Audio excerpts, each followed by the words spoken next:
नमस्कार भक्तों, सुनिए संपूर्ण श्रीमद् भागवत महापुराण कृष्णा टिप्स से। ओम नमो भगवते वासुदेवाय। संपूर्ण श्रीमद् भागवत महापुराण प्रथम स्कंद अध्याय 16 से लेकर अध्याय 19 तक। संपूर्ण श्रीमद् भागवत महापुराण प्रथम स्कंद का 16वां अध्याय परीक्षित की दिग्विजय तथा धर्म और पृथ्वी का संवाद। सूत जी कहते हैं, शौनक जी, पांडवों के महाप्रयाण के पश्चात भगवान के परम भक्त राजा परीक्षित श्रेष्ठ ब्राह्मणों की शिक्षा के अनुसार पृथ्वी का शासन करने लगे। उनके जन्म के समय ज्योतिषियों ने उनके संबंध में जो कुछ कहा था, वास्तव में वे सभी महान गुण उनमें विद्यमान थे। उन्होंने उत्तर की पुत्री इरावती से विवाह किया। उससे उन्होंने जन्मेजय आदि 4 पुत्र उत्पन्न किए तथा कृपाचार्य को आचार्य बनाकर उन्होंने गंगा के तट पर 3 अश्वमेध यज्ञ किए, जिनमें ब्राह्मणों को पुष्कल दक्षिणा दी गई। उन यज्ञों में देवताओं ने प्रत्यक्ष रूप में प्रकट होकर अपना भाग ग्रहण किया था। एक बार दिग्विजय करते समय उन्होंने देखा कि शूद्र के रूप में कलयुग राजा का वेश धारण करके एक गाय और बैल के जोड़े को ठोकरों से मार रहा है। तब उन्होंने उसे बलपूर्वक पकड़ कर दंड दिया। शौनक जी ने पूछा, महाभाग्यवान सूत जी, दिग्विजय के समय महाराज परीक्षित ने कलयुग को दंड देकर ही क्यों छोड़ दिया, मार क्यों नहीं डाला? क्योंकि राजा का वेश धारण करने पर भी था तो वह अधम शूद्र ही जिसने गाय को लात से मारा था। यदि वह प्रसंग भगवान श्री कृष्ण की लीला से अथवा उनके चरण कमलों के मकरंद रस का पान करने वाले रसिक महानुभावों से संबंध रखता हो, तो उसमें तो आयु व्यर्थ नष्ट नहीं होती है। प्यारे सूत जी, जो लोग चाहते तो हैं मोक्ष, परंतु अल्पायु होने के कारण मृत्यु से ग्रस्त हो रहे हैं, उनके कल्याण के लिए भगवान यम का आवाहन करके उन्हें यहाँ शामित्र कर्म में नियुक्त कर दिया गया है। जब तक यमराज यहाँ इस कर्म में नियुक्त हैं, तब तक किसी की मृत्यु नहीं होगी। मृत्यु से ग्रस्त मनुष्य लोक के जीव भी भगवान की सुधातुल्य लीला कथा का पान कर सके, इसीलिए महर्षियों ने भगवान यम को यहाँ बुलाया है। एक तो थोड़ी आयु और दूसरे कम समझ। ऐसी अवस्था में संसार के मंद भाग्य विषयी पुरुषों की आयु व्यर्थ ही बीती जा रही है। नींद में रात और व्यर्थ के कामों में दिन। सूत जी ने कहा, जिस समय राजा परीक्षित कुरुजानगल देश में सम्राट के रूप में निवास कर रहे थे, उस समय उन्होंने सुना कि मेरी सेना द्वारा सुरक्षित साम्राज्य में कलयुग का प्रवेश हो गया है। इस समाचार से उन्हें दुख तो अवश्य हुआ, परंतु ये सोचकर कि युद्ध करने का अवसर हाथ लगा, वे उतने दुखी नहीं हुए। इसके बाद युद्ध वीर परीक्षित ने धनुष हाथ में ले लिया। वे श्यामवर्ण के घोड़ों से जुते हुए सिंह की ध्वजा वाले सुसज्जित रथ पर सवार होकर दिग्विजय करने के लिए नगर से बाहर निकल पड़े। उस समय रथ, हाथी, घोड़े और पैदल सेना उनके साथ साथ चल रही थी। उन्होंने भद्राश्व, केतुमाल, भारत, उत्तर कुरु और किमपुरुष आदि सभी वर्षों को जीतकर वहां के राजाओं से भेंट ली। उन्हें उन देशों में सर्वत्र अपने पूर्वज महात्माओं का सुयश सुनने को मिला। उस यशोगान से पद पद पर भगवान श्री कृष्ण की महिमा प्रकट होती थी। इसके साथ ही उन्हें ये भी सुनने को मिलता था कि भगवान श्री कृष्ण ने अश्वत्थामा के ब्रह्मास्त्र की ज्वाला से किस प्रकार उनकी रक्षा की थी, यदुवंशी और पांडवों में परस्पर कितना प्रेम था तथा पांडवों की भगवान श्री कृष्ण में कितनी भक्ति थी। जो लोग उन्हें ये चरित्र सुनाते, उन पर महामना राजा परीक्षित बहुत प्रसन्न होते, उनके नेत्र प्रेम से खिल उठते। वे बड़ी उदारता से उन्हें बहुमूल्य वस्त्र और मणियों के हार उपहार रूप में देते। वे सुनते कि भगवान श्री कृष्ण ने प्रेम पर वश होकर पांडवों के सारथी का काम किया, उनके सभासद बने, यहाँ तक कि उनके मन के अनुसार काम करके उनकी सेवा भी की। उनके सखा तो थे ही, दूत भी बने। वे रात को शस्त्र ग्रहण करके वीरासन से बैठ जाते और शिविर का पहरा देते, उनके पीछे पीछे चलते, स्तुति करते तथा प्रणाम करते। इतना ही नहीं, अपने प्रेमी पांडवों के चरणों में उन्होंने सारे जगत को झुका दिया। तब परीक्षित की भक्ति भगवान श्री कृष्ण के चरण कमलों में और भी बढ़ जाती। इस प्रकार वे दिन दिन पांडवों के आचरण का अनुसरण करते हुए दिग्विजय कर रहे थे। उन्हीं दिनों उनके शिविर से थोड़ी ही दूर पर एक आश्चर्यजनक घटना घटी। वो मैं आपको सुनाता हूँ। धर्म बैल का रूप धारण करके एक पैर से घूम रहा था। एक स्थान पर उसे गाय के रूप में पृथ्वी मिली। पुत्र की मृत्यु से दुखिनी माता के समान उसके नेत्रों से आंसुओं के झरने झर रहे थे। उसका शरीर श्रीहीन हो गया था। धर्म पृथ्वी से पूछने लगा। धर्म ने कहा, कल्याणी, कुशल से तो होना? तुम्हारा मुख कुछ कुछ मलिन हो रहा है। तुम श्रीहीन हो रही हो। मालूम होता है तुम्हारे हृदय में कुछ न कुछ दुख अवश्य है। क्या तुम्हारा कोई संबंधी दूर देश में चला गया है जिसके लिए तुम इतनी चिंता कर रही हो? कहीं तुम मेरी तो चिंता नहीं कर रही हो कि अब इसके 3 पैर टूट गए, एक ही पैर रह गया है? संभव है तुम अपने लिए शोक कर रही हो कि अब शूद्र तुम्हारे ऊपर शासन करेंगे। तुम्हें इन देवताओं के लिए भी खेद हो सकता है जिन्हें अब यज्ञों में आहुति नहीं दी जाती, अथवा उस प्रजा के लिए भी जो वर्षा न होने के कारण अकाल एवं दुर्भिक्ष से पीड़ित हो रही है। देवी, क्या तुम राक्षस सरीखे मनुष्यों के द्वारा सताई हुई आरक्षित स्त्रियों एवं आर्त बालकों के लिए शोक कर रही हो? संभव है विद्या अब कुकर्मी ब्राह्मणों के चंगुल में पड़ गई है और ब्राह्मण विप्रद्रोही राजाओं की सेवा करने लगे हैं, और इसी का तुम्हें दुख हो। आज के नाम मात्र के राजा तो 16 आने कलयुगी हो गए हैं। उन्होंने बड़े बड़े देशों को भी उजाड़ डाला है। क्या तुम उन राजाओं या देशों के लिए शोक कर रही हो? आज की जनता खान पान, वस्त्र, स्नान और स्त्री सहवास आदि में शास्त्रीय नियमों का पालन न करके स्वेच्छाचार कर रही है। क्या इसके लिए तुम दुखी हो? माँ पृथ्वी, अब समझ में आया। हो न हो तुम्हें भगवान श्री कृष्ण की याद आ रही होगी, क्योंकि उन्होंने तुम्हारा भार उतारने के लिए ही अवतार लिया था और ऐसी लीलाएं की थी जो मोक्ष का भी अवलंबन है। अब उनके लीला संवरण कर लेने पर उनके परित्याग से तुम दुखी हो रही हो। देवी, तुम तो धन रत्नों की खान हो। तुम अपने क्लेश का कारण जिससे तुम इतनी दुर्बल हो गई हो मुझे बतलाओ। मालूम होता है बड़े बड़े बलवानों को भी हरा देने वाले काल ने देवताओं के द्वारा वंदनीय तुम्हारे सौभाग्य को छीन लिया है। पृथ्वी ने कहा, धर्म, तुम मुझसे जो कुछ पूछ रहे हो वो सब स्वयं जानते हो। जिन भगवान के सहारे तुम सारे संसार को सुख पहुंचाने वाले अपने चारों चरणों से युक्त थे, जिनमें सत्य, पवित्रता, दया, क्षमा, त्याग, संतोष, सरलता, शम, दम, तप, समता, तितिक्षा, उप्रति, शास्त्र विचार, ज्ञान, वैराग्य, ऐश्वर्य, वीरता, तेज, बल, स्मृति, स्वतंत्रता, कौशल, कांति, धैर्य, कोमलता, निर्भीकता, विनय, शील, साहस, उत्साह, बल, सौभाग्य, गंभीरता, स्थिरता, आस्तिकता, कीर्ति, गौरव और निरहंकारता, ये 39 अप्राकृत गुण तथा महत्वाकांक्षी पुरुषों के द्वारा वांछनीय शरणागत वत्सलता आदि और भी बहुत से महान गुण उनकी सेवा करने के लिए नित्य निरंतर निवास करते हैं। एक क्षण के लिए भी उनसे अलग नहीं होते।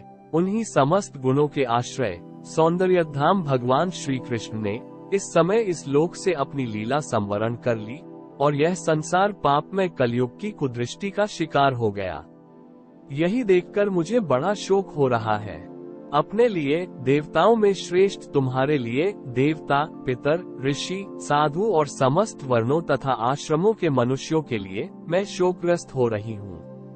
जिनकी कृपा कटाक्ष प्राप्त करने के लिए ब्रह्मा आदि देवता भगवान के शरणागत होकर बहुत दिनों तक तपस्या करते रहे, वही लक्ष्मी जी अपने निवास स्थान कमलवन का परित्याग करके बड़े प्रेम से जिनके चरण कमलों की सुभग छत्रछाया का सेवन करती हैं, उन्हीं भगवान के कमल, वज्र, अंकुश, ध्वजा आदि चिन्हों से युक्त श्री चरणों से विभूषित होने के कारण मुझे महान वैभव प्राप्त हुआ था और मेरी तीनों लोकों से बढ़कर शोभा हुई थी, परंतु मेरे सौभाग्य का अब अंत हो गया। भगवान ने मुझ अभागिनी को छोड़ दिया। मालूम होता है मुझे अपने सौभाग्य पर गर्व हो गया था, इसीलिए उन्होंने मुझे ये दंड दिया है। तुम अपने 3 चरणों के कम हो जाने से मन ही मन कुढ़ रहे थे, अतः अपने पुरुषार्थ से तुम्हें अपने ही अंदर पुनः सब अंगों से पूर्ण एवं स्वस्थ कर देने के लिए वे अत्यंत रमणीय श्याम सुंदर विग्रह से यदुवंश में प्रकट हुए और मेरे बड़ी भारी भार को, जो असुरवंशी राजाओं की सैकड़ों अक्षौहिणियों के रूप में था, नष्ट कर डाला।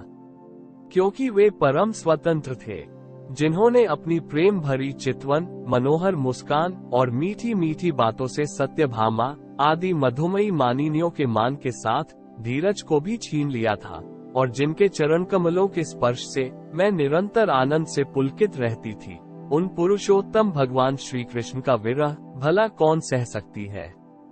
धर्म और पृथ्वी इस प्रकार आपस में बातचीत कर ही रहे थे कि उसी समय राजर्षि परीक्षित पूर्व वाहिनी सरस्वती के तट पर आ पहुँचे। संपूर्ण श्रीमद्भागवत महापुराण प्रथम स्कंध का 17वां अध्याय।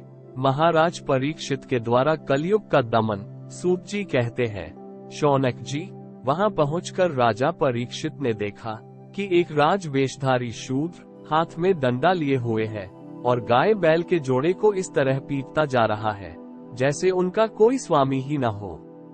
वो कमल तंतु के समान श्वेत रंग का बैल एक पैर से खड़ा कांप रहा था तथा शूद्र की ताड़ना से पीड़ित और भयभीत होकर मूत्र त्याग कर रहा था। धर्मोपयोगी दूध, घी आदि हविष्य पदार्थों को देने वाली वो गाय भी बार बार शूद्र के पैरों की ठोकरें खाकर अत्यंत दीन हो रही थी। एक तो वो स्वयं ही दुबली पतली थी, दूसरे उसका बछड़ा भी उसके पास नहीं था।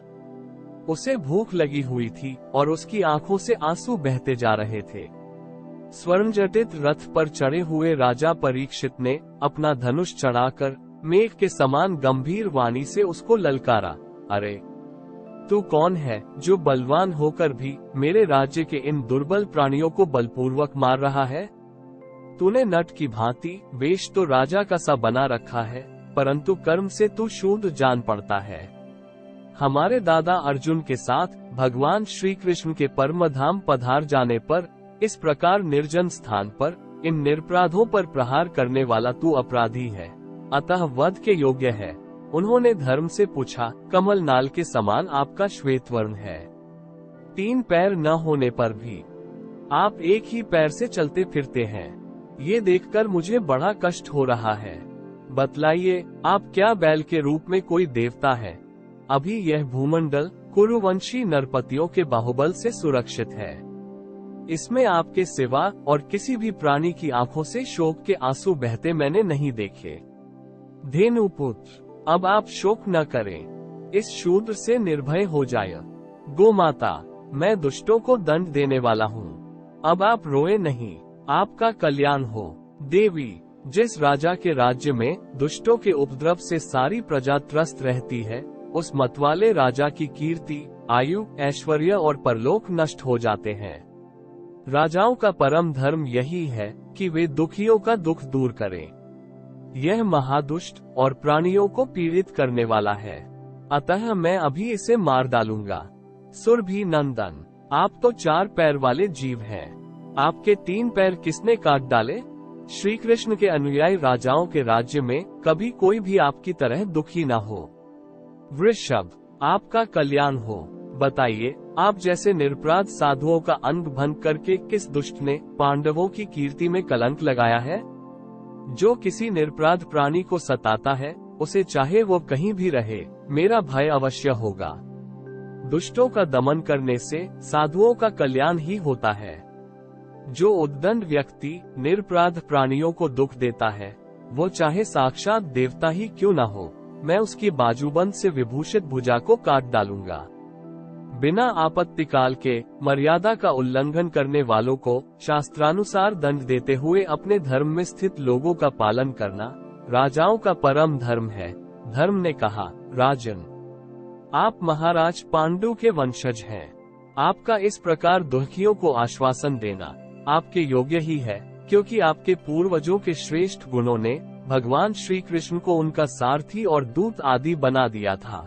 नरेंद्र, शास्त्रों के विभिन्न वचनों से मोहित होने के कारण हम उस पुरुष को नहीं जानते जिससे क्लेशों के कारण उत्पन्न होते हैं। जो लोग किसी भी प्रकार के द्वैत को स्वीकार नहीं करते, वे अपने आप को ही अपने दुख का कारण बतलाते हैं।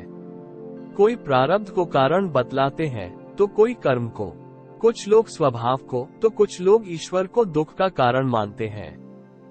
किन्हीं किन्हीं का ऐसा भी निश्चय है कि दुख का कारण न तो तर्क के द्वारा जाना जा सकता है और न वाणी के द्वारा बतलाया जा सकता है।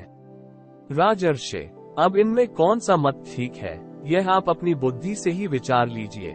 सूत जी कहते हैं, ऋषि श्रेष्ठ शौनक जी, धर्म का ये प्रवचन सुनकर सम्राट परीक्षित बहुत प्रसन्न हुए, उनका खेद मिट गया। उन्होंने शांतचित्त होकर उनसे कहा, परीक्षित ने कहा, धर्म का तत्व जानने वाले वृषभदेव, आप धर्म का उपदेश कर रहे हैं। अवश्य ही आप वृषभ के रूप में स्वयं धर्म हैं। आपने अपने को दुख देने वाले का नाम इसलिए नहीं बताया है कि अधर्म करने वाले को जो नरकादि प्राप्त होते हैं वे ही चुगली करने वाले को भी मिलते हैं। अथवा यही सिद्धांत निश्चित है कि प्राणियों के मन और वाणी से परमेश्वर की माया के स्वरूप का निरूपण नहीं किया जा सकता। धर्मदेव, सत्ययुग में आपके 4 चरण थे, तप, पवित्रता, दया और सत्य। इस समय अधर्म के अंश गर्व, आसक्ति और मद से 3 चरण नष्ट हो चुके हैं। अब आपका 4था चरण केवल सत्य ही बच रहा है। उसी के बल पर आप जी रहे हैं। असत्य से पुष्ट हुआ यह अधर्म रूप कलयुग उसे भी ग्रास करे लेना चाहता है। ये गौ माता साक्षात पृथ्वी है। भगवान ने इनका भारी बोझ उतार दिया था और ये उनके राशि राशि सौंदर्य बिखेरने वाले चरण चिन्हों से सर्वत्र उत्सवमयी हो गई थी। अब ये उनसे बिछुड़ गई हैं। वे साध्वी अभागिनी के समान नेत्रों में जल भरकर ये चिंता कर रही हैं कि अब राजा का स्वांग बनाकर ब्राह्मण द्रोही शूद्र मुझे भोगेंगे। महारथी परीक्षित ने इस प्रकार धर्म और पृथ्वी को सांत्वना दी। फिर उन्होंने अधर्म के कारण रूप कलयुग को मारने के लिए तीक्ष्ण तलवार उठाए। कलयुग ताड़ गया कि ये तो अब मुझे मार ही डालना चाहते हैं। अतः झटपट उसने अपने राजचिन्ह उतार डाले और भयविह्वल होकर उनके चरणों में अपना सिर रख दिया। परीक्षित बड़े यशस्वी, दीन वत्सल और शरणागत रक्षक थे। उन्होंने जब कलयुग को अपने पैरों पर पड़े देखा तो कृपा करके उसको मारा नहीं, अपितु हंसते हुए से उससे कहा। परीक्षित बोले, जब तू हाथ जोड़कर शरण आ गया तब अर्जुन के यशस्वी वंश में उत्पन्न हुए किसी भी वीर से तुझे कोई भय नहीं है, परंतु तू अधर्म का सहायक है, इसलिए तुझे मेरे राज्य में बिल्कुल नहीं रहना चाहिए। तेरे राजाओं के शरीर में रहने से ही लोभ, झूठ, चोरी, दुष्टता, स्वधर्म त्याग, दरिद्रता, कपट, कलह, दंभ और दूसरे पापों की बढ़ती हो रही है। अतः अधर्म के साथ ही इस ब्रह्मावर्त में तू एक क्षण के लिए भी न ठहरना, क्योंकि यह धर्म और सत्य का निवास स्थान है। इस क्षेत्र में यज्ञ विधि जानने वाले महात्मा यज्ञों के द्वारा यज्ञ पुरुष भगवान की आराधना करते रहते हैं। इस देश में भगवान श्रीहरि यज्ञों के रूप में निवास करते हैं। यज्ञों के द्वारा उनकी पूजा होती है और वे यज्ञ करने वालों का कल्याण करते हैं। वे सर्वात्मा भगवान वायु की भांति समस्त चराचर जीवों के भीतर और बाहर एक रस स्थित रहते हुए उनकी कामनाओं को पूर्ण करते रहते हैं। सूत जी कहते हैं, परीक्षित की आज्ञा सुनकर कलयुग सिहर उठा। यमराज के समान मारने के लिए उद्यत हाथ में तलवार लिए हुए परीक्षित से वह बोला। कली ने कहा, सार्वभौम, आपकी आज्ञा से जहाँ कहीं भी मैं रहने का विचार करता हूँ वहीं देखता हूँ कि आप धनुष पर बाण चढ़ाए खड़े हैं। धार्मिक शिरोमणि, आप मुझे वो स्थान बतलाइए जहाँ मैं आपकी आज्ञा का पालन करता हुआ स्थिर होकर रह सकूं। सूत जी कहते हैं, कलयुग की प्रार्थना स्वीकार करके राजा परीक्षित ने उसे 4 स्थान दिए: अदूत, मद्यपान, स्त्री संग और हिंसा। इन स्थानों में क्रमशः असत्य, मद, आसक्ति और निर्दयता, ये 4 प्रकार के अधर्म निवास करते हैं। उसने और भी स्थान मांगे। तब समर्थ परीक्षित ने उसे रहने के लिए एक और स्थान, सुवर्ण, धन दिया। इस प्रकार कलयुग के 5 स्थान हो गए: झूठ, मद, काम, वैर और सुवर्ण। परीक्षित के दिए हुए इन्हीं 5 स्थानों में अधर्म का मूल कारण कली उनकी आज्ञाओं का पालन करता हुआ निवास करने लगा। इसलिए आत्मकल्याणकामी पुरुष को इन 5 स्थानों का सेवन कभी नहीं करना चाहिए। धार्मिक राजा प्रजा वर्ग के लौकिक नेता और धर्मोपदेष्टा गुरुओं को तो बड़ी सावधानी से इनका त्याग करना चाहिए। राजा परीक्षित ने इसके बाद वृषभ रूप धर्म के तीनों चरण तपस्या, शौच और दया जोड़ दिए और आश्वासन देकर पृथ्वी का संवर्धन किया। वे ही महाराजा परीक्षित इस समय अपने राज सिंहासन पर, जिसे उनके पितामह महाराज युधिष्ठिर ने वन में जाते समय उन्हें दिया था, विराजमान है। वे परम यशस्वी सौभाग्यभाजन चक्रवर्ती सम्राट राजर्षि परीक्षित इस समय हस्तिनापुर में कौरव कुल की राज्य लक्ष्मी से शोभायमान है। अभिमन्यु नंदन राजा परीक्षित वास्तव में ऐसे ही प्रभावशाली हैं, जिनके शासनकाल में आप लोग इस दीर्घकालीन यज्ञ के लिए दीक्षित हुए हैं। संपूर्ण श्रीमद्भागवत महापुराण प्रथम स्कंध का 18वां अध्याय। महाराज परीक्षित के द्वारा कलयुग का दमन। राजा परीक्षित को श्रृंगी ऋषि का शाप। सूत जी कहते हैं, अद्भुत कर्मा भगवान श्री कृष्ण की कृपा से राजा परीक्षित अपनी माता की कोख में अश्वत्थामा के ब्रह्मास्त्र से जल जाने पर भी मरे नहीं। जिस समय ब्राह्मण के शाप से उन्हें डसने के लिए तक्षक आया, उस समय वे प्राण नाश के महान भय से भयभीत नहीं हुए, क्योंकि उन्होंने अपना चित्त भगवान श्री कृष्ण के चरणों में समर्पित कर रखा था। उन्होंने सबकी आसक्ति छोड़ दी, गंगा तट पर जाकर श्री सुखदेव जी से उपदेश ग्रहण किया और इस प्रकार भगवान के स्वरूप को जानकर अपने शरीर को त्याग दिया। जो लोग भगवान श्री कृष्ण की लीला कथा कहते रहते हैं, उस कथामृत का पान करते रहते हैं और इन दोनों ही साधनों के द्वारा उनके चरण कमलों का स्मरण करते रहते हैं, उन्हें अंत काल में भी मोह नहीं होता। जब तक पृथ्वी पर अभिमन्यु नंदन महाराज परीक्षित सम्राट रहे, तब तक चारों ओर व्याप्त हो जाने पर भी कलयुग का कुछ भी प्रभाव नहीं था। वैसे तो जिस दिन जिस क्षण श्री कृष्ण ने पृथ्वी का परित्याग किया, उसी समय पृथ्वी में अधर्म का मूल कारण कलयुग आ गया था। ब्रह्म के समान सारग्राही सम्राट परीक्षित कलयुग से कोई द्वेष नहीं रखते थे, क्योंकि इसमें वो एक बहुत बड़ा गुण है कि पुण्य कर्म तो संकल्प मात्र से ही फलीभूत हो जाते हैं, परंतु पाप कर्म का फल शरीर से करने पर ही मिलता है, संकल्प मात्र से नहीं। ये भेड़िए के समान बालकों के प्रति शूरवीर और धीर वीर पुरुषों के लिए बड़ा भीरू है। वो प्रमादी मनुष्यों को अपने वश में करने के लिए ही सदा सावधान रहता है। शौनकादि ऋषियों, आप लोगों को मैंने भगवान की कथा से युक्त राजा परीक्षित का पवित्र चरित्र सुनाया। आप लोगों ने यही पूछा था। भगवान श्री कृष्ण कीर्तन करने योग्य बहुत सी लीलाएं करते हैं, इसलिए उनके गुण और लीलाओं से संबंध रखने वाली जितनी भी कथाएं हैं, कल्याणकामी पुरुषों को उन सबका सेवन करना चाहिए। ऋषियों ने कहा, सौम्य स्वभाव सूत जी, आप युग युग जिए, क्योंकि मृत्यु के प्रवाह में पड़े हुए हम लोगों को आप भगवान श्री कृष्ण की अमृतमयी उज्ज्वल कीर्ति का श्रवण कराते हैं। यज्ञ करते करते उसके धुएं से हम लोगों का शरीर धूमिल हो गया है, फिर भी इस कर्म का कोई विश्वास नहीं है। इधर आप तो वर्तमान में ही भगवान श्री कृष्ण चंद्र के चरण कमलों का मादक और मधुर मधु पिलाकर हमें तृप्त कर रहे हैं। भागवत प्रेमी भक्तों के केवल सत्संग से स्वर्ग एवं मोक्ष की भी तुलना नहीं की जा सकती, फिर मनुष्यों के तुच्छ भोगों की तो बात ही क्या है। ऐसा कौन रस मर्मज्ञ होगा जो महापुरुषों के एकमात्र जीवन सर्वस्व श्री कृष्ण की लीला कथाओं से तृप्त हो जाए। समस्त प्राकृत गुणों से पार तो ब्रह्मा, शंकर आदि बड़े बड़े योगेश्वर भी नहीं पा सके। विद्वान, आप भगवान को ही अपने जीवन का ध्रुवतारा मानते हैं, इसलिए आप सत्पुरुषों के एकमात्र आश्रय भगवान के उदार और विशुद्ध चरित्रों का हम श्रद्धालु श्रोताओं के लिए विस्तार से वर्णन कीजिए। भगवान के परम प्रेमी महाबुद्धि परीक्षित ने श्री सुखदेव जी के उपदेश किए हुए जिस ज्ञान से मोक्ष स्वरूप भगवान के चरण कमलों को प्राप्त किया, आप कृपा करके उसी ज्ञान और परीक्षित के परम पवित्र उपाख्यान का वर्णन कीजिए, क्योंकि उसमें कोई बात छिपाकर नहीं कही गई होंगी और भगवत प्रेम की अद्भुत योग निष्ठा का निरूपण किया गया होगा।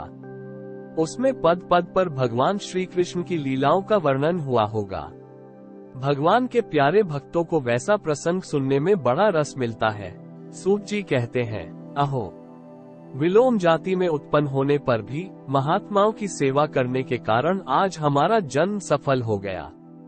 क्योंकि महापुरुषों के साथ बातचीत करने मात्र से ही नीच कुल में उत्पन्न होने की मनोव्यथा शीघ्र ही मिट जाती है।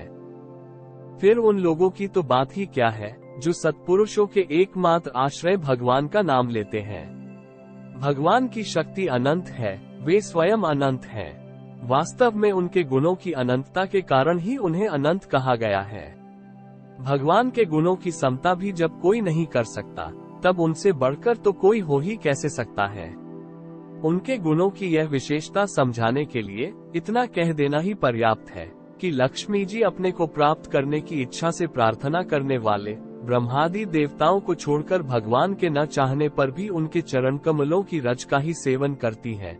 ब्रह्मा जी ने भगवान के चरणों का प्रक्षालन करने के लिए जो जल समर्पित किया था, वही उनके चरण नखों से निकलकर गंगा जी के रूप में प्रवाहित हुआ। ये जल महादेव जी सहित सारे जगत को पवित्र करता है। ऐसी अवस्था में त्रिभुवन में श्री कृष्ण के अतिरिक्त भगवान शब्द का दूसरा और क्या अर्थ हो सकता है।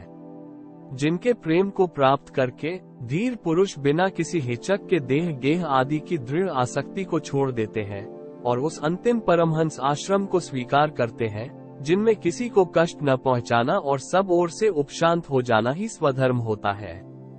सूर्य के समान प्रकाशमान महात्माओं, आप लोगों ने मुझसे जो कुछ पूछा है वो मैं अपनी समझ के अनुसार सुनाता हूँ। जैसे पक्षी अपनी शक्ति के अनुसार आकाश में उड़ते हैं, वैसे ही विद्वान लोग भी अपनी अपनी बुद्धि के अनुसार ही श्री कृष्ण की लीला का वर्णन करते हैं। एक दिन राजा परीक्षित धनुष लेकर वन में शिकार खेलने गए हुए थे। हरिणों के पीछे दौड़ते दौड़ते वे थक गए और उन्हें बड़े जोर की भूख और प्यास लगी। जब कहीं उन्हें कोई जलाशय नहीं मिला, तब वे पास के ही एक ऋषि के आश्रम में घुस गए। उन्होंने देखा कि वहां आंखें बंद करके शांत भाव से एक मुनि आसन पर बैठे हुए हैं। इंद्रिय, प्राण, मन और बुद्धि के अनिरुद्ध हो जाने से वे संसार से ऊपर उठ गए थे। जागृत, स्वप्न, सुषुप्ति तीनों अवस्थाओं से रहित निर्विकार ब्रह्मरूप तुरीय पद में वे स्थित थे। उसका शरीर बिखरी हुई जटाओं से और कृष्ण मृगचर्म से ढका हुआ था। राजा परीक्षित ने ऐसी ही अवस्था में उनसे जल मांगा, क्योंकि प्यास से उनका गला सूखा जा रहा था। जब राजा को वहां बैठने के लिए तिनके का आसन भी न मिला, किसी ने उन्हें भूमि पर भी बैठने को न कहा, अधैर्य और आदर भरी मीठी बातें तो कहां से मिलती। तब अपने को अपमानित सा मानकर वे क्रोध के वश हो गए। शौनक जी, वे भूख प्यास से छटपटा रहे थे, इसलिए एकाएक उन्हें ब्राह्मण के प्रति ईर्ष्या और क्रोध हो आया। उनके जीवन में इस प्रकार का ये पहला ही अवसर था। वहां से लौटते समय उन्होंने क्रोध वश धनुष की नोक से एक मरा सांप उठाकर ऋषि के गले में डाल दिया और अपनी राजधानी में चले आए। उनके मन में ये बात आई कि इन्होंने जो अपने नेत्र बंद कर रखे हैं, सो क्या वास्तव में इन्होंने अपनी सारी इंद्रिय वृत्तियों का निरोध कर लिया है, अथवा इन राजाओं से हमारा क्या प्रयोजन है। यूं सोचकर इन्होंने झूठ मूठ समाधि का ढोंग रच रखा है। उन शमीक मुनि का पुत्र बड़ा तेजस्वी था। वो दूसरे ऋषि कुमारों के साथ पास ही खेल रहा था। जब उस बालक ने सुना कि राजा ने मेरे पिता के साथ दुर्व्यवहार किया है, तब वो इस प्रकार कहने लगा, ये नरपति कहलाने वाले लोग उच्छिष्ट भोजी कौओं के समान संध मुसंध होकर कितना अन्याय करने लगे हैं। ब्राह्मणों के दास होकर भी ये दरवाजे पर पहरा देने वाले कुत्ते के समान अपने स्वामी का ही तिरस्कार करते हैं। ब्राह्मणों ने क्षत्रियों को अपना द्वारपाल बनाया है। उन्हें द्वार पर रहकर रक्षा करनी चाहिए। घर में घुसकर स्वामी के बर्तनों में खाने का उसे अधिकार नहीं है। अतएव उन्मार्गामियों के शासक भगवान श्री कृष्ण के परमधाम जाने पर इन मर्यादा तोड़ने वालों को आज मैं दंड देता हूँ। मेरा तपोबल देखो। अपने साथी बालकों से इस प्रकार कहकर क्रोध से लाल लाल आंखों वाले उस ऋषि कुमार ने कौशिकी नदी के जल से आचमन करके अपने वाणी रूपी वज्र का प्रयोग किया। कुलांगार परीक्षित ने मेरे पिता का अपमान करके मर्यादा का उल्लंघन किया है, इसलिए मेरी प्रेरणा से आज के 7वें दिन उसे तक्षक सर्प डस लेगा। इसके बाद वह बालक अपने आश्रम पर आया और अपने पिता के गले में सांप देखकर उसे बड़ा दुख हुआ तथा वो जोर जोर से रोने लगा। विप्रवर शौनक जी, शमीक मुनि ने अपने पुत्र का रोना चिल्लाना सुनकर धीरे धीरे अपनी आंखें खोली और देखा कि उनके गले में एक मरा सांप पड़ा है। उसे फेंककर उन्होंने अपने पुत्र से पूछा, बेटा, तुम क्यों रो रहे हो?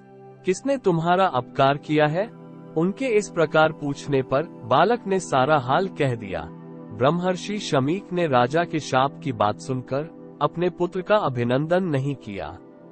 उनकी दृष्टि में परीक्षित शाप के योग्य नहीं थे। उन्होंने कहा, ओह मूर्ख बालक, तूने बड़ा पाप किया। खेद है कि उनकी थोड़ी सी गलती के लिए तूने उनको इतना बड़ा दंड दिया। तेरी बुद्धि अभी कच्ची है।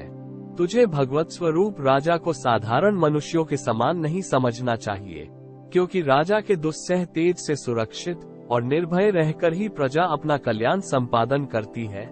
जिस समय राजा का रूप धारण करके भगवान पृथ्वी पर नहीं दिखाई देंगे, उस समय चोर बढ़ जाएंगे और आरक्षित भेड़ों के समान एक क्षण में ही लोगों का नाश हो जाएगा। राजा के नष्ट हो जाने पर धन आदि चुराने वाले चोर जो पाप करेंगे, उसके साथ हमारा कोई संबंध न होने पर भी वो हम पर भी लागू होगा, क्योंकि राजा के न रहने पर लुटेरे बढ़ जाते हैं और वे आपस में मारपीट, गाली गलौज करते हैं, साथ पशु, स्त्री और धन संपत्ति भी लूट लेते हैं। उस समय मनुष्यों का वर्णाश्रमाचार युक्त वैदिक आर्य धर्म लुप्त हो जाता है। अर्थ, लोभ और काम वासना के विवश होकर लोग कुत्तों और बंदरों के समान वर्ण संकर हो जाते हैं। सम्राट परीक्षित तो बड़े ही यशस्वी और धर्म धुरंधर हैं। उन्होंने बहुत से अश्वमेध यज्ञ किए हैं और वे भगवान के परम प्यारे भक्त हैं। वे ही राजर्षि भूख प्यास से व्याकुल होकर हमारे आश्रम पर आए थे। वे शाप के योग्य कदापि नहीं है। इस नासमझ बालक ने हमारे निष्पाप सेवक राजा का अपराध किया है। सर्वात्मा भगवान कृपा करके इसे क्षमा करें। भगवान के भक्तों में भी बदला लेने की शक्ति होती है, परंतु वे दूसरों के द्वारा किए हुए अपमान, धोखेबाजी, गाली गलौज, आक्षेप और मारपीट का कोई बदला नहीं लेते। महामुनि शमीक को पुत्र के अपराध पर बड़ा पश्चाताप हुआ। राजा परीक्षित ने जो उसका अपमान किया था, उस पर तो उन्होंने ध्यान ही नहीं दिया। महात्माओं का स्वभाव ही ऐसा होता है कि जगत में जब दूसरे लोग उन्हें सुख दुखादि द्वंद्वों में डाल देते हैं, तब भी वे प्रायः हर्षित या व्यथित नहीं होते, क्योंकि आत्मा का स्वरूप तो गुणों से सर्वथा परे है। संपूर्ण श्रीमद्भागवत महापुराण प्रथम स्कंद का 19वां अध्याय। परीक्षित का अनशन व्रत और सुखदेव जी का आगमन। सूत जी कहते हैं, राजधानी में पहुंचने पर राजा परीक्षित को अपने उस निंदनीय कर्म के लिए बड़ा पश्चाताप हुआ। वे अत्यंत उदास हो गए और सोचने लगे, मैंने निरपराध एवं तेज छिपाए हुए ब्राह्मण के साथ अनार्य पुरुषों के समान बड़ा नीच व्यवहार किया। ये बड़े खेद की बात है। अवश्य ही उन महात्मा के अपमान के फलस्वरूप शीघ्र से शीघ्र मुझ पर कोई घोर विपत्ति आवेगी। मैं भी ऐसा ही चाहता हूँ, क्योंकि उससे मेरे पाप का प्रायश्चित हो जाएगा और फिर कभी मैं ऐसा काम करने का दुस्साहस नहीं करूँगा। ब्राह्मणों की क्रोधाग्नि आज ही मेरे राज्य, सेना और भरे पूरे खजाने को जलाकर खाक कर दे, जिससे फिर कभी मुझ दुष्ट की ब्राह्मण, देवता और गौओं के प्रति ऐसी पाप बुद्धि न हो। वे इस प्रकार की चिंता कर ही रहे थे कि उन्हें मालूम हुआ, ऋषि कुमार के शाप से तक्षक मुझे डसेगा। उन्हें वह धधकती हुई आग के समान तक्षक का डसना बहुत भला मालूम हुआ। उन्होंने सोचा कि बहुत दिनों से मैं संसार के आसक्त हो रहा था, अब मुझे शीघ्र वैराग्य होने का कारण प्राप्त हो गया। वे इस लोक और परलोक के भोगों को तो पहले से ही तुच्छ और त्याज्य समझते थे। अब उनका स्वरूपतः त्याग करके भगवान श्री कृष्ण के चरण कमलों की सेवा को ही सर्वोपरि मानकर आमरण अनशन व्रत लेकर वे गंगा तट पर बैठ गए। गंगा जी का जल भगवान श्री कृष्ण के चरण कमलों का वो पराग लेकर प्रवाहित होता है, जो श्रीमती तुलसी की गंध से मिश्रित है। यही कारण है कि वे लोकपालों के सहित ऊपर नीचे के समस्त लोकों को पवित्र करती हैं। कौन ऐसा मरणासन पुरुष होगा जो उनका सेवन न करेगा? इस प्रकार गंगा जी के तट पर आमरण अनशन का निश्चय करके उन्होंने समस्त आसक्तियों का परित्याग कर दिया और वे मुनियों का व्रत स्वीकार करके अनन्य भाव से श्री कृष्ण के चरण कमलों का ध्यान करने लगे। उस समय त्रिलोकी को पवित्र करने वाले बड़े बड़े महानुभाव ऋषि मुनि अपने शिष्यों के साथ वहां पधारे। संतजन प्रायः तीर्थ यात्रा के बहाने स्वयं उन तीर्थ स्थानों को ही पवित्र करते हैं। उस समय वहां पर अत्रि, वशिष्ठ, च्यवन, शरद्वान, अरिष्टनेमि, भृगु, अंगिरा, पराश, विश्वामित्र, परशुराम, उतथ्य, इंद्रप्रमद, इधमवा, मेधातिथि, देवल, आर्ष्टिशेन, भारद्वाज, गौतम, पिप्पलाद, मैत्रेय और कवश, अगस्त्य, भगवान व्यास, नारद तथा इनके अतिरिक्त और भी कई श्रेष्ठ देवर्षि, ब्रह्मर्षि तथा अरुणादि राजर्षिवर्यों का शुभागमन हुआ।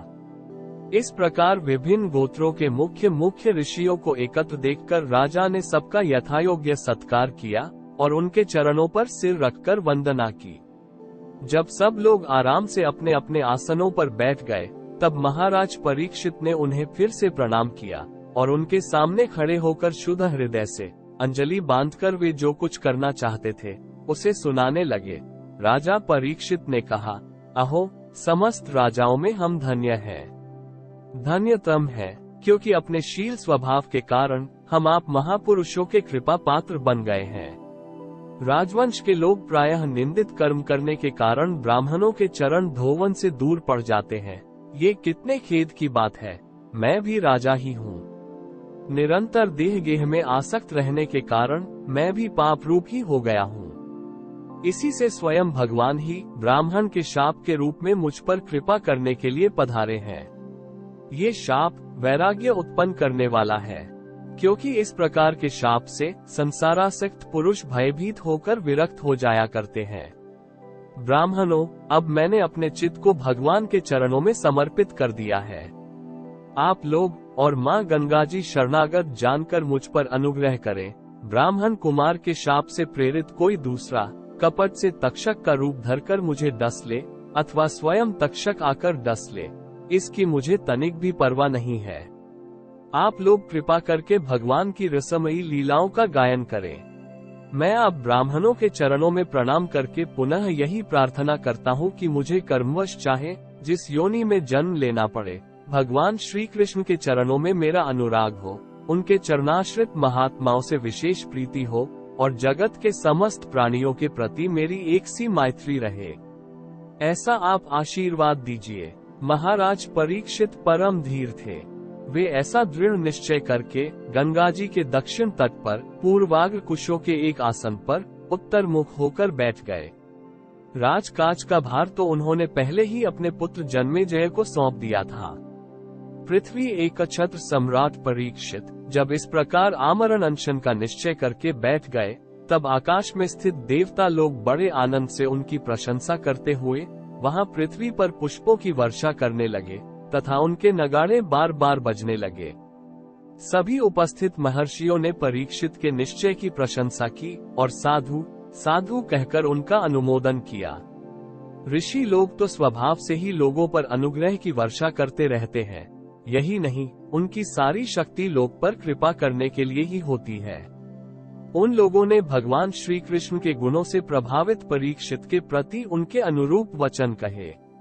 राजर्षि शिरोमणे, भगवान श्री कृष्ण के सेवक और अनुयायी आप पांडुवंशियों के लिए यह कोई आश्चर्य की बात नहीं है, क्योंकि आप लोगों ने भगवान की सन्निधि प्राप्त करने की आकांक्षा से उस राजसिंहासन का एक क्षण में ही परित्याग कर दिया, जिसकी सेवा बड़े बड़े राजा अपने मुकुटों से करते थे।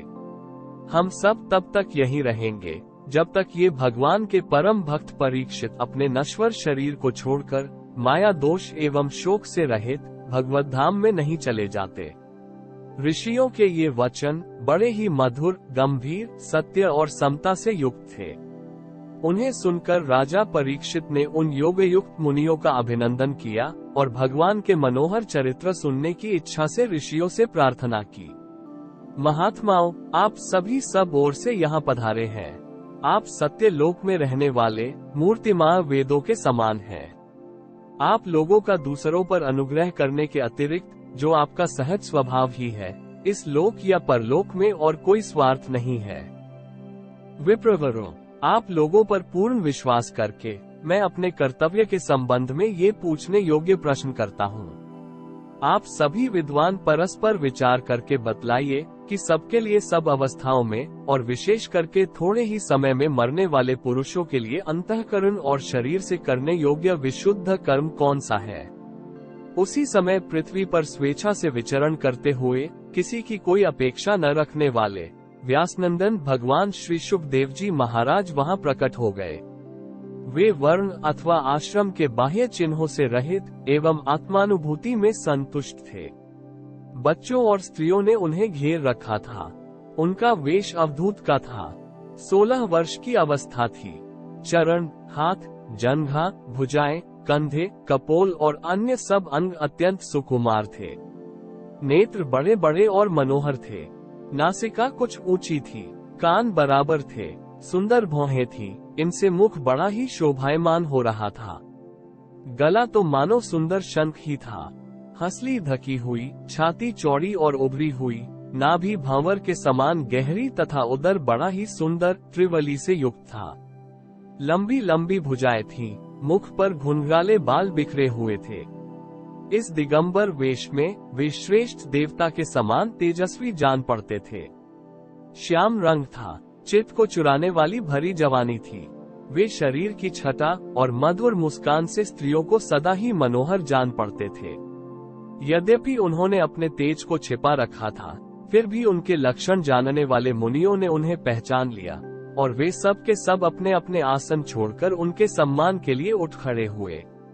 राजा परीक्षित ने अतिथि रूप से पधारे हुए श्री शुकदेव जी को सिर झुकाकर प्रणाम किया और उनकी पूजा की। उनके स्वरूप को न जानने वाले बच्चे और स्त्रियां उनकी यह महिमा देखकर वहां से लौट गए। सबके द्वारा सम्मानित होकर श्री शुकदेव जी श्रेष्ठ आसन पर विराजमान हुए। ग्रह, नक्षत्र और तारों से घिरे हुए चंद्रमा के समान ब्रह्मर्षि, देवर्षि और राजर्षियों के समूह से आवृत श्री शुकदेव जी अत्यंत शोभायमान हुए। वास्तव में वे महात्माओं के भी आदरणीय थे। जब प्रखर बुद्धि श्री शुकदेव जी शांत भाव से बैठ गए, तब भगवान के परम भक्त परीक्षित ने उनके समीप आकर और चरणों पर सिर रखकर प्रणाम किया। फिर खड़े होकर हाथ जोड़कर नमस्कार किया। उसके पश्चात बड़ी मधुर वाणी से उनसे ये पूछा। परीक्षित ने कहा, ब्रह्मस्वरूप भगवान, आज हम बड़भागी हुए, क्योंकि अपराधी क्षत्रिय होने पर भी हमें संत समागम का अधिकारी समझा गया। आज कृपा पूर्वक अतिथि रूप से पधार कर आपने हमें तीर्थ के तुल्य पवित्र बना दिया। आप जैसे महात्माओं के स्मरण मात्र से ही गृहस्थों के घर तत्काल पवित्र हो जाते हैं। फिर दर्शन, स्पर्श, पाद प्रक्षालन और आसन दानादि का सुअवसर मिलने पर तो कहना ही क्या है। महायोगिन, जैसे भगवान विष्णु के सामने दैत्य लोग नहीं ठहरते, वैसे ही आपकी सन्निधि से बड़े बड़े पाप भी तुरंत नष्ट हो जाते हैं। अवश्य ही पांडवों के सुहृद भगवान श्री कृष्ण मुझ पर अत्यंत प्रसन्न है। उन्होंने अपने फुफेरे भाइयों की प्रसन्नता के लिए उन्हीं के कुल में उत्पन्न हुए मेरे साथ भी अपनेपन का व्यवहार किया है। भगवान श्री कृष्ण की कृपा न होती तो आप सरीखे एकांत वनवासी अव्यक्त गति परम सिद्ध पुरुष स्वयं पधार कर इस मृत्यु के समय हम जैसे प्राकृत मनुष्यों को क्यों दर्शन देते। आप योगियों के परम गुरु हैं, इसलिए मैं आपसे परम सिद्धि के स्वरूप और साधन के संबंध में प्रश्न कर रहा हूँ। जो पुरुष सर्वथा मरणासन है, उसको क्या करना चाहिए? भगवान, साथ ये भी बतलाइए कि मनुष्य मात्र को क्या करना चाहिए। वे किसका श्रवण, किसका जप, किसका स्मरण और किसका भजन करें तथा किसका त्याग करें? भगवत स्वरूप मुनिव, आपका दर्शन अत्यंत दुर्लभ है, क्योंकि जितनी देर में एक गाय दुही जाती है, गृहस्थों के घर पर उतनी देर भी तो आप नहीं ठहरते। सूत जी कहते हैं, जब राजा ने बड़ी ही मधुर वाणी में इस प्रकार संभाषण एवं प्रश्न किए, तब समस्त धर्मों के मर्मज्ञ व्यासनंदन भगवान श्री शुकदेव जी उनका उत्तर देने लगे। हरि ओम तत्सत। इति श्रीमद्भागवत महापुराण प्रथम स्कंद अध्याय 16 से लेकर अध्याय 19 संपूर्ण।